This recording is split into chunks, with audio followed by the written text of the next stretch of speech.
ஒரு பாட்டு சொல்லிக் கொடேன் என்றான் ஏகநாதன் தன் தாய் மாமாவிடம். தாய் மாமனிடம் அதிக நெருக்கம் இருக்கும் தானே. டேய், நான் அந்த காலத்து ஆளு, எனக்கு இப்போ இருக்க பாட்டெல்லாம் அவ்வளோவா பிடிக்கலை, பழைய பாட்டு வேணா சொல்லித்தரேன் என்றான். சரி சரி என்றான் ஏகநாதன்.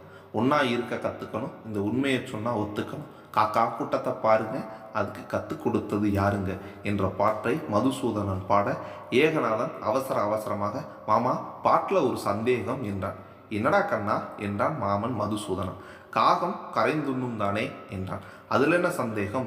உணவு கிடைச்சா காகம் தன் கூட்டத்தை கூவி கூப்பிட்டு ஒன்னா உண்ணுங்கிற கதை தான் பாட்டு சொல்லுது. கூடியுண்ணும் பழக்கத்தை அதுக்கு கற்றுக் கொடுத்தது யாரு என்ற கேள்வி கேட்டுட்டு, இப்போ நாம தாத்தாவுக்கு அமாவாசைக்கு சோறு வச்சா கூட அதுக கூவி கூப்பிட்றத பார்த்திருக்கதானே என்றான் மாமன். ஆமாம், பார்த்திருக்கிறேன், ஆனால் என் சந்தேகம் அது இல்லை என்றான். பின்ன வேற என்ன இதுலையா என்றான் மாமன் மதுசூதனன். உணவை ஒன்றா கூவி கூடி சாப்பிட்ற காகங்கள் நாம் ஒரு சட்டியில் அதுக குடிக்க வைக்கிற தண்ணியை மட்டும் தனியாக வந்து குடிச்சிட்டு போயிடுதே, ஏன் தண்ணிக்கு மட்டும் ஏன் அப்படி என்றான். நான் இதுவரை பார்க்கலையே, தெரியலையே என்றான் மதுசூதனன் மலைத்து போய்.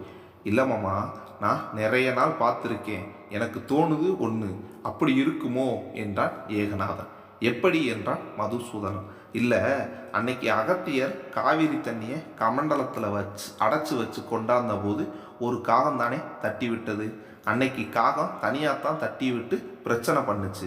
இப்போவும் ஒன்றா கூடி தண்ணியை பகிர்ந்து குடிக்காததால் காவிரி பிரச்சனை பகிர்ந்துக்க முடியாத பிரச்சனையாக தொடருதோ?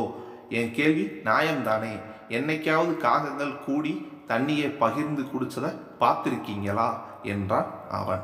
அப்படியும் இருக்குமோ என தோன்றுகிறது என்றார் மாமா.